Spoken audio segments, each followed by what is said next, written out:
Welcome into the Commanders Report Mailbag. I'm your host, Jack Sperry, and today we've got the mailbag where I get to answer your questions. I love these segments that we do every single week because I get to have that two-way conversation with you guys. It's not just me talking at you. You guys have the questions ready to go for me, and I love the fact that you guys tell me what you want me to talk about, and then I give answers to it. So before we get into it today, make sure you click that subscribe button if you haven't already to join the most interactive Commanders fan community here on YouTube. We have a weekly live show on Wednesdays when we film these mailbags. So if you guys want to get on a future edition of the Commanders Report Mailbag, make sure you click that subscribe button and join us at 5 p.m. Eastern Time for our weekly Commanders Report live shows. First question coming in from my man Gregory Pett, and says, do you see us unloading anyone? I honestly don't, Greg. I hope I can call you Greg. And the reason why that is because obviously this team is competing right now. And, maybe if Jonathan Allen was healthy, maybe they think about unloading him, especially if Jer'Zhan Newton continues to play well. But with Jonathan Allen out for the season, you can't trade him right now. And I don't think that with him hurt, it really makes sense to trade Daron Payne right now. So, honestly, I don't see us unloading anyone. I think that if the Commanders trade for anyone, it's probably just going to be draft pick compensation. I don't think they want to give up any players in exchange. And I'd be very, very surprised if we see a Commanders player that's traded elsewhere before the trade deadline. Got one from JG here. Says, who do you think will wind up with the sack lead, a defensive line, edge, or linebacker? So is he talking about the units, or is he talking about which player is going to lead the team in sacks? So if you're talking about which group is going to lead the team in sacks, I actually think it's going to be linebackers.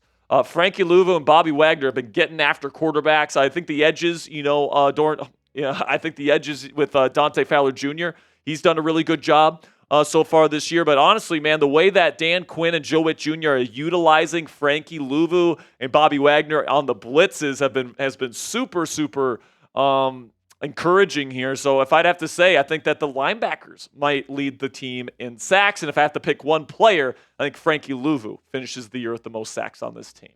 Then we got one from Justin Goldman saying, if there is a surprise trade the Commanders pull off, who will it be for? When it comes to a surprise, I think most people expect them to trade for a corner, so it can't be a corner. So I'm going to go, how about T. Higgins? Let's have some fun. Let's say T. Higgins for this question because, there was a little bit of a drop issue last week against Chicago. I think there was like 4 or 5 drops in the single game for the Commanders. And T. Higgins doesn't have that problem, man. He's got super reliable hands.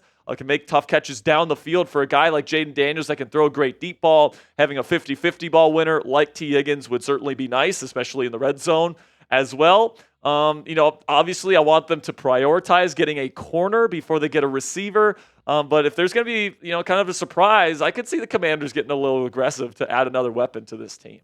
So who's your guy? Let me know down there in the comments section. Who do you want the Commanders to trade for before the NFL trade deadline this year? Is it a corner? Is it an edge rusher? Is it a receiver? Is it a different position? Let me know what you guys think down there in the comments section for today's pinned comment.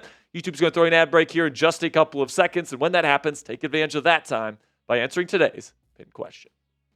Got one coming in from my man Eugene. Says, what do you think our second half of the season record will be with us sitting at 6-2 for the first half? Well, I don't have their schedule in front of me here, Eugene, but I'll say this. I think they're going to be in the double-digit range for sure, and, I think that they're probably going to be anywhere in between the range of probably 11 to 13 wins, depending on, a couple close games throughout the rest of this season. I think that game against the Steelers in a couple weeks is going to be very fun to watch.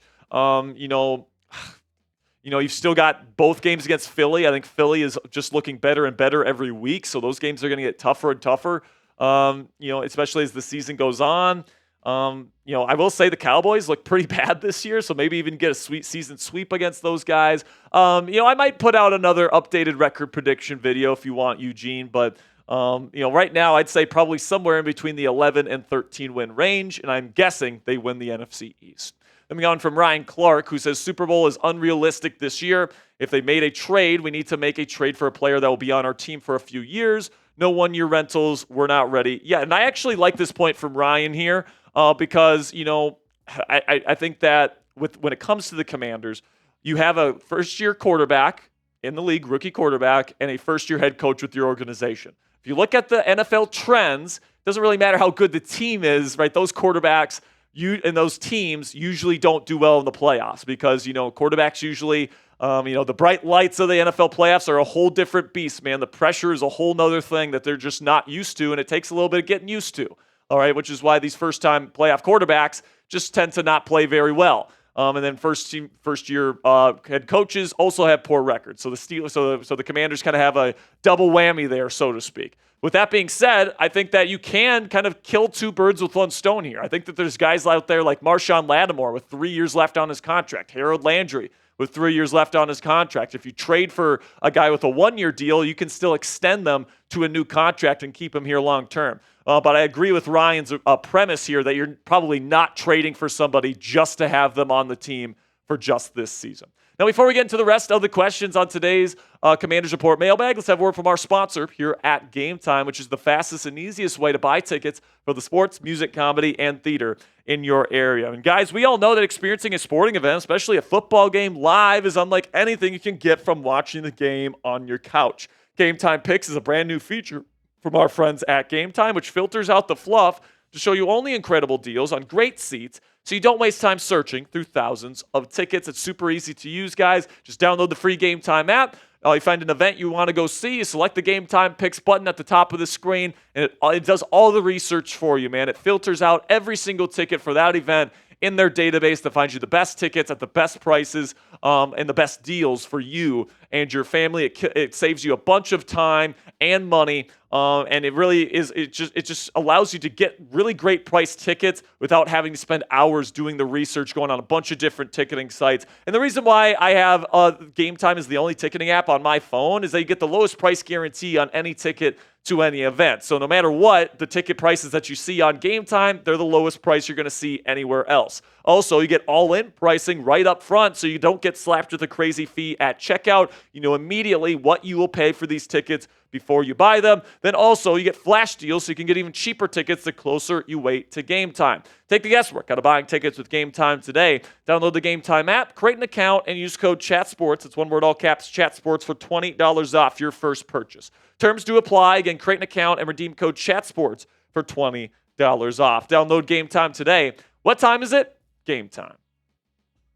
Got a question coming in here from Greg Milton. Says, what are the answers to address the drop from high red zone effectiveness to bottom half over the last 3 games? So listen, man, it's just execution. You know, when you have contested catch situations, I'm looking at you, Zach Ertz, you got to bring down the football. You can't have stupid penalties that bring back touchdowns like we've seen this team have a number of times and put this team behind the sticks in those kind of goal-to-go situations. And because like a 3rd and long when you are in the red zone is practically impossible because of the lack of space that you have to work with, right? So it's very, very important for this team to not shoot themselves in the foot when they are in the red zone. And I think another thing that I think this team could do even a little bit more is get Jaden Daniels involved in the run game down in the red zone a little bit more. I mean, Jaden's been extremely effective as a rusher down there in the red zone. So I'm really, really hoping that in the weeks to come that we see, the effective red zone offense that we've seen at times for the Commanders as opposed to the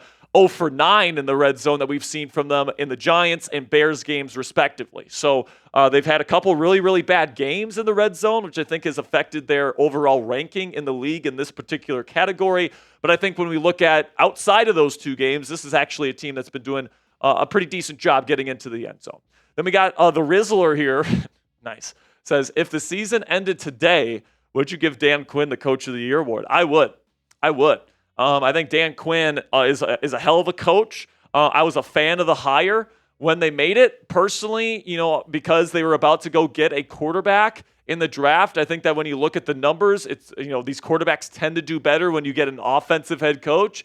But I said, if you're going to get a defensive head coach, Dan Quinn would be my choice. And the reason why that was because he has an awesome culture, and then also he's super well respected. And what that allowed him to do was that he was able to pretty much get a great group of coaches together that were willing to be a part of his staff. Cliff Kingsbury, Joe Witt Jr. A bunch of great coaches are on this staff this year, which is why this team has done such a good job at making this transition from the Ron Rivera era into now the Dan Quinn era in just one season, and now they're sitting at 6-2 when just last spring they were drafting number 2 overall in the NFL draft. So kudos to Dan Quinn. To this point, man, he is elevating the scheme that he is putting together with Joe Witt Jr. is elevating the defense. He picked the right guy, both at the coordinator position on offense and at the quarterback position. And we all know what Jaden Daniels is doing to elevate this team right now. So I love the culture that Dan Quinn has established here. And if I'd have to guess, I think that he will be the next head coach here in Washington to hoist a Lombardi trophy at some point.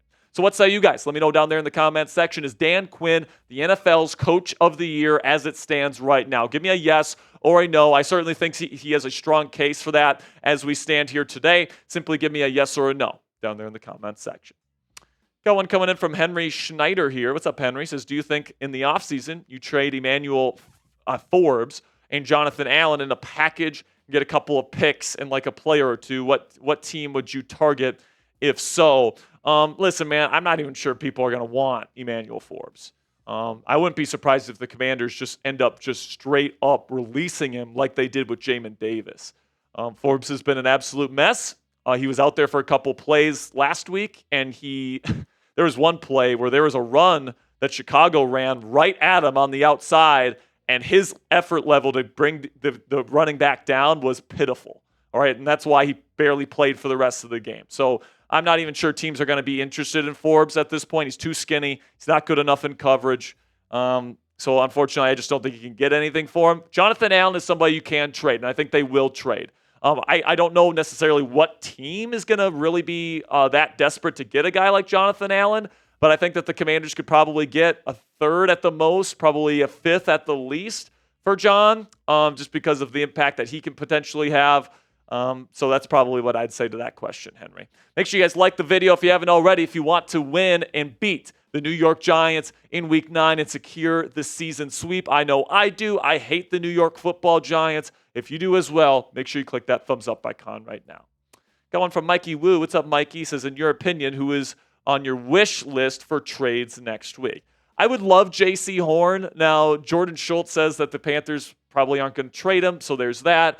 And then other than that, I really like Marshawn Lattimore from the New Orleans Saints, if he's healthy, and that's a big if right now. He's been dealing with a hamstring issue. I like Greg Newsome, the young corner out of Cleveland.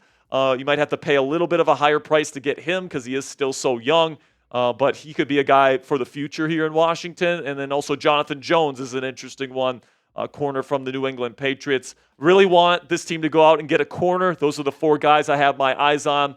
So that's what I would say, Mikey.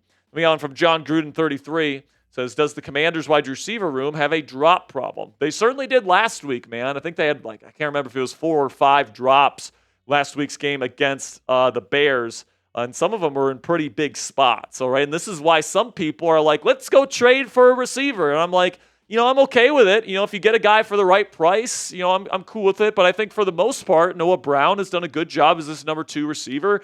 Luke McCaffrey, De'Ami Brown, and Olamide Zaccheaus have all filled in well as kind of supplementary pieces. And you do have a true number 1 guy in Terry McLaurin, plus Zach Ertz has been solid. And then you've got 2 guys in Brian Robinson Jr. and Austin Eckler that can catch the ball out of the backfield as well. And like the offensive numbers, it's not like the offense is struggling right now, right? They are an elite top 3 offense in the league without adding a receiver. So I would certainly say cornerback is the more pressing issue for the Commanders, but I mean, if they add a receiver, I certainly think that could bring this offense to an even higher level, especially if it's a guy like T. Higgins. So let me know down there in the comments section, do the Commanders need to add a receiver before the deadline?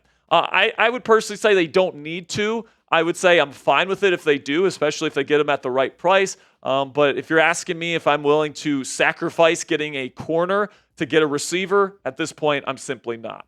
Appreciate everybody that submitted questions this week. Make sure you guys click that subscribe button if you haven't already. And until next week, guys, I appreciate your support, and go raise some hail.